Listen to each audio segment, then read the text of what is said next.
ഛത്തീസ്ഗഡിലെ മതപരിവർത്തന മാഫിയയുടെ യഥാർത്ഥ മുഖം വെളിപ്പെടുത്തി മുൻ മാവോയിസ്റ്റ് നേതാവ്. ക്രിസ്ത്യൻ മിഷണറിമാർക്ക് മാവോയിസ്റ്റുകളുമായി ബന്ധമുണ്ടെന്ന് ദന്തേവാഡ മുൻ ഡിവിഷണൽ കമാൻഡർ വെളിപ്പെടുത്തി. മാവോയിസ്റ്റുകൾക്ക് മതപരിവർത്തന മാഫിയയിൽ നിന്നും സഹായം കിട്ടിയിട്ടുണ്ട് എന്നും ബീജാപ്പൂർ ജില്ലയിൽ നിന്നുള്ള ഇദ്ദേഹം വ്യക്തമാക്കി. ബീജാപ്പൂർ ജില്ലയിലെ കോർച്ചോളി ഗ്രാമത്തിൽ നിന്നുള്ള മുൻ ഡിവിഷണൽ കമാൻഡറുടേതാണ് ഞെട്ടിക്കുന്ന വെളിപ്പെടുത്തൽ. ബസ്തറിലെ ക്രിസ്ത്യൻ മിഷണറിമാർക്ക് മാവോയിസ്റ്റുകളുമായി ബന്ധമുണ്ട്. റായ്പൂർ, ജഗ്ദൽപൂർ, ദന്തേവാഡ എന്നിവിടങ്ങളിൽ ഉള്ളവരുമായാണ് ബന്ധം. ഇവർക്ക് മാവോയിസ്റ്റ് ഉന്നത നേതൃത്വവുമായാണ് അടുപ്പമെന്നും ഇദ്ദേഹം വ്യക്തമാക്കുന്നു. उनका संपर्क अलग से रहता है। मतलब हम लोग, मैं क्योंकि छोटा पद में था तो हमको उतना जिम्मेदारी नहीं देते थे।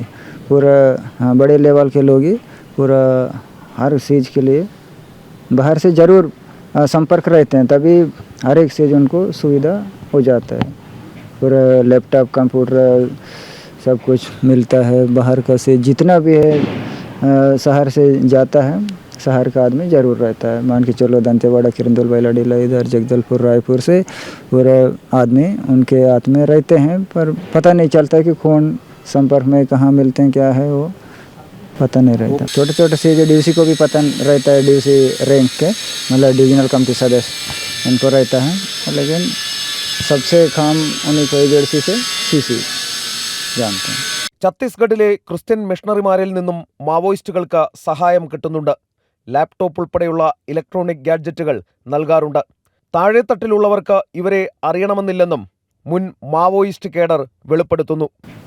लैपटॉप, कंप्यूटर सब कुछ मिलता है। बाहर का से जितना भी है शहर से जाता है, शहर का आदमी ज़रूर रहता है। मान के चलो दंतेवाड़ा, किरंदुल, बैलाडीला, इधर जगदलपुर, रायपुर से पूरा आदमी उनके हाथ में रहते हैं, पर पता नहीं चलता कि कौन संपर्क में कहाँ मिलते हैं, क्या है वो.